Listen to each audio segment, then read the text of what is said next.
Good morning बच्चों। मैं आज आपको एक न्यू टॉपिक पढ़ाने जा रहा हूँ जिसका नाम है प्री टर्म। ठीक है। अगर कोई बच्चा न्यू कोई न्यू न्यूट प्री टर्म पैदा हुआ या पोस्ट टर्म पैदा हुआ या लो बर्थ वेट बेबी अगर बच्चा पैदा हुआ, ठीक है, तो उसका केयर कैसे करेंगे। ठीक है।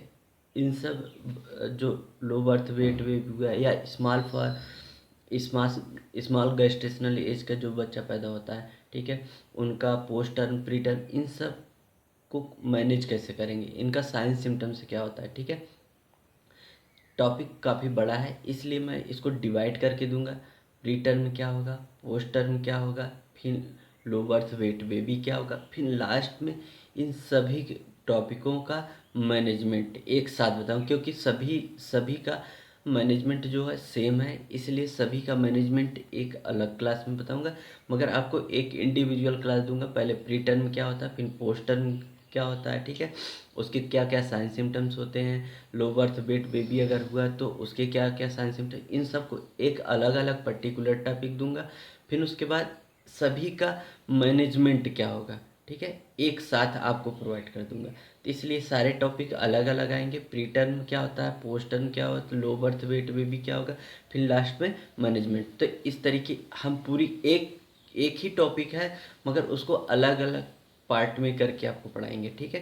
तो स्टार्ट करते हैं प्री टर्म क्या होता है। ठीक है।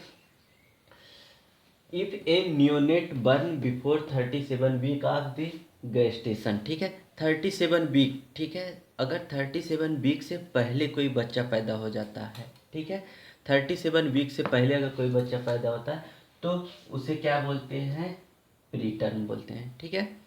प्री टर्म 37 वीक से पहले पैदा हुआ तो प्री टर्म करेंगे, अगर 42 वीक से बाद पैदा हुआ, ठीक है, तो उसे पोस्ट टर्म कहते हैं। ठीक है।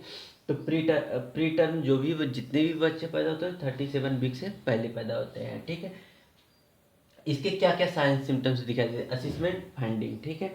फर्स्ट क्या होगा, बर्थ वेट होगा वो कितने से कम होगा, 2.5 किलो से। ठीक है।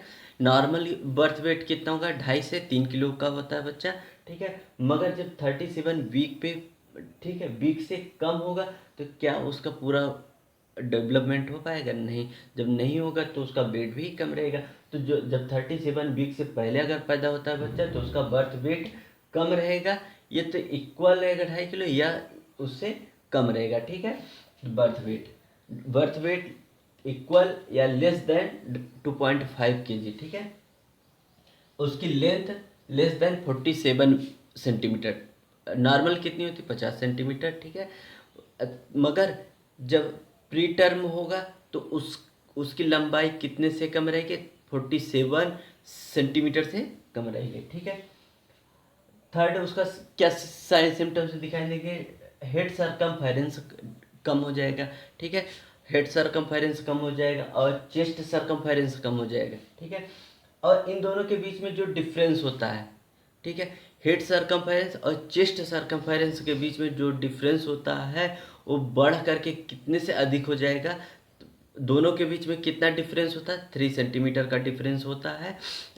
मगर जब लोग प्रीटर्म बेबी पैदा होगा तो ये सरकमफेरेंस जो होगा ये बढ़ जाएगा, बढ़ करके 3 सेंटीमीटर से अधिक हो जाएगा। दोनों के बीच में कितना डिफरेंस रहेगा, 3 सेंटीमीटर। देखिए हेड सरकमफेरेंस नॉर्मल कितना होता है, तो सबसे बड़ा क्या होता है, हेड होता है। तो हेड सबसे ज़्यादा होगा मतलब 33 से 35 होता है, और सबसे कम क्या होता है, चेस्ट होता है। तो चेस्ट कितना होता है, 30 से 32। तो हेड सरकमफेरेंस 33 है, ठीक है, चेस्ट सरकमफेरेंस 30 है। जब प्री टर्म होगा तो 30 से भी कम होगा। जब जब क्या कहते हैं प्री टर्म रहेगा तो जो हेड सरकमफेरेंस रहेगा वो कितने से कम रहेगा, 33 से कम रहेगा। ठीक है। चेस्ट कितने, 30 से कम रहेगा और ये 33 से कम रहेगा। ठीक है।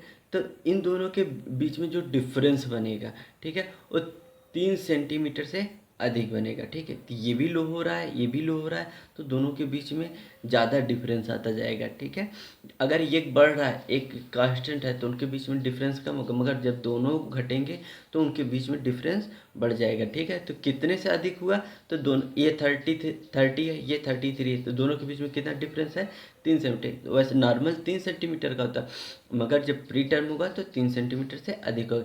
नेक्स्ट क्या साइन सिम्टम्स होंगे, वर्निक्स कैसियोसा कवर होती है दी होल बॉडी। वर्निक्स कैसियोसा जो होती है वो उसके पूरे शरीर पर प्रेजेंट होती है। ठीक है, नेक्स्ट क्या, प्लेथोरिक स्किन होती है। प्लेथोरिक स्किन क्या होती है, याद रखिएगा, डार्क रेड स्किन, जो पूरा शरीर दिखाई देगा। ठीक है, एकदम डार्क रेड कलर का दिखाई देगा। ठीक है, उस अगर डार्क रेड कलर का किसी कोई भी बच्चा पैदा होता है, ठीक है, तो याद रख लीजिएगा प्लेथोरिक स्किन उसको बोलते हैं। उसका किस चीज़ का इंडिकेशन है, प्री टर्म का इंडिकेशन है। ठीक है, सॉफ्ट ईयर पिन्ना।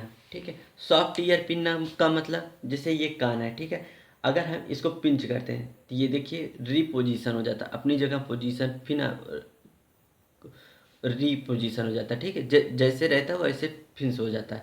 मगर जब जो सॉफ्ट ईयर पिन्ना होगा, अगर इसे दबा दिए और रीपोजिशन नहीं होगा। ठीक है, होगा तो काफ़ी देर बाद होगा। ठीक है, यही होता है सॉफ्ट ईयर पिन्ना होगा। ठीक है, शार्ट नेल्स, जो नेल होंगे, जो नाखून होंगे वो छोटे छोटे होंगे। ठीक है, क्योंकि अभी क्या होगा, प्रॉपर ग्रोथ नहीं हो पाएगी, इसीलिए वो शार्ट शार्ट नेल रह जाएंगे। ठीक, पुअर फीडिंग। ठीक है, जो भी जितने भी प्री टर्म बच्चे होते हैं वो उनकी फीडिंग जो होती है वो पुअर होती है। ठीक, नेक्स्ट क्या साइन सिम्टम्स रहेगा, आरडीएस रहेगा। आरडीएस का मतलब रिस्पायरेटरी डिस्ट्रेस सिंड्रोम रहेगा। ठीक है, इसमें क्या होगा, इसमें एल्बुलाई से क्या नहीं बनेंगे, लिसाइथिल और स्पिंगोमाइलिन नहीं बनेंगे, जिसके कारण क्या हो जाए, एल्बुलाई जो होती है वो, मतलब उसका आयतन कम हो जाएगा। ठीक है, जिसकी वजह से क्या डिजीज होता है, रिस्पायरेटरी डिस्ट्रेस सिंड्रोम होगा। ठीक है, और क्या होगा, क्रिप्टोकार्डिज्म। क्रिप्टोकार्डिज्म क्या होता है, क्रिप्टोकार्डिज्म मतलब undescended testis in scrotum cell. ठीक है, स्क्रोटम जो सेल स्क्रोटम होता है उसमें टेस्टिस ही डिसेंड नहीं होगी, मतलब टेस्टिस किस में रह जाएगी, बॉडी में रह जाएगी। ठीक है, इस डिजीज को क्रिप्टोकार्डिज्म कहते हैं। इमेच्योर पाल्मर क्रेब्स रह जाए, जो भी हाथ पैर की लकीरें होंगी वो प्रॉपर नहीं बनेंगे। ठीक है, इमेच्योर रहेंगे। ठीक है, पाल्मर क्रैब्स है। सबसे इम्पोर्टेंट क्या होता है, स्कार्प साइन।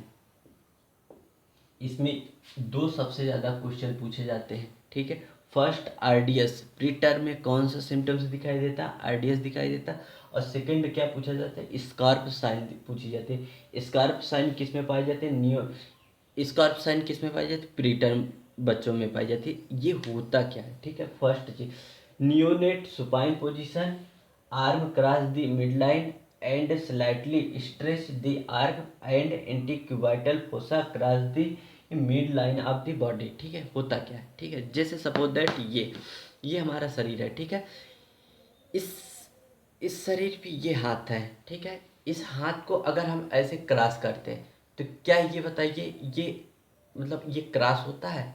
ठीक है, ये देखिए, ये इस हमारी इस शरीर की इस मिड लाइन को क्रॉस नहीं करता है। ठीक है, स्ट्रेच कर, मगर जब उसको क्रॉस करेंगे तो ये ऐसे पूरा क्रॉस हो जाता है। ठीक है, बहुत, तो ये क्योंकि ये यहाँ से निकल करके बाहर की हल्के से बाहर आ जाएगा, ये पूरा क्रॉस हो जाता है। ठीक है, हम बच्चे को एक सुपाइन पोजीशन पे ऐसे, एक बेड रहेगा, बेड पे ऐसे सुपाइन पोजीशन पे लिटा देंगे। लिटाने के बाद जैसे इस बच्चे को ऐसे लिटा दिए, ठीक, ये इसका हाथ रहता है। अगर हम इस हाथ को ऐसे खींचेंगे तो इसका जो हाथ होगा, ठीक है, आर्म मिड लाइन देखिए, पहले सुपाइन पोजीशन पे किए और आर्म को क्रॉस किए, इसके हाथ, दोनों हाथ को क्रॉस कर दिए एक दूसरे से ऐसे। ठीक है, mid line, then slightly stretch the arm antecubital fossa cross the mid line. ठीक है, ये जो जैसे ही हाथ को क्रॉस किए, ठीक है, क्रॉस करने के बाद हम स्ट्रेच करेंगे, ये जो क्यूबाइटल फोसा होता है ये किसको क्रॉस कर जाता है, इसकी मिड लाइन को क्रॉस कर जाता है। ये चीज़ क्रॉस कर जाता है इसकी मिड लाइन को। ठीक है, ये फोसा इस मिड लाइन को क्रॉस कर जाती है, यही इस साइन को स्कार्फ साइन कहते हैं। याद रखिएगा बच्चों, सबसे ज़्यादा इसमें पूछा जाने वाला क्वेश्चन स्कार्फ साइन। ठीक है, कोई भी एग्जामिनर कोई भी वाइवा होता है तो फर्स्ट प्री टर्म में यही पूछा था स्कार्फ साइन क्या होता है, ठीक है। सबसे ज़्यादा इम्पोर्टेंट इसमें स्कार्फ साइन है। स्कार्फ साइन होता क्या है, किसी भी कोई भी नियोनेट है उसको लिटा दो सुपाइन पोजीशन पे, लिटाने के बाद उसके हाथ सुपाइन पोजीशन में लिटाने के बाद उसके हाथ को क्रॉस करोगे और एक मिड लाइन होती है। मिड लाइन का मतलब ये जो लाइन क्रॉस होती है जिससे हमारा शरीर दो भागों में डिवाइड है, उस लाइन को मिड लाइन कहते हैं, ठीक। मिड लाइन पे और उसके एक हाथ को अगर हम स्ट्रेच करें, खींचेंगे, तो इसका ये जो शोल्डर वाला पोर्शन होता है ये किस लाइन को क्रॉस कर जाता है, इस मिड लाइन को क्रॉस कर जाता है। इसी साइन को स्कार्फ साइन कहते हैं, ठीक है। सबसे ज़्यादा यही क्वेश्चन पूछा जाता है प्री टर्म में। सबसे इम्पोर्टेंट साइन क्या होता है, स्कार्फ साइन। और एक बार एक क्वेश्चन आया था कि एम्स में ये क्वेश्चन आया हुआ है कि ये प्री टर्म में कौन से लक्षण दिखाई देते हैं, उसमें ढेर सारे अब 4 ऑप्शन में एक ऑप्शन आरडीएस था, ठीक है। तो आरडीएस इसका प्री टर्म का एक साइन सिम्टम्स है, ठीक है। इसका मैनेजमेंट तीनों तीनों प्री टर्म, पोस्ट टर्म और लो बर्थ वेट बेबी, इन सभी को मिला करके एक साथ मैनेजमेंट पढ़ा देंगे, ठीक है। इसलिए एक टॉपिक दे रहे हैं प्री टर्म क्या होता है, उसके साइन सिम्टम्स क्या होते हैं, सब आपको विथ एक्सप्लेन कर दिया हूँ, ठीक है। नेक्स्ट टॉपिक पोस्ट टर्म आएगा, फिर उसके बाद लो बर्थ वेट बेबी आएगा, फिर चौथे दिन की क्लास में मैनेजमेंट, तीनों का मैनेजमेंट एक साथ दे देंगे।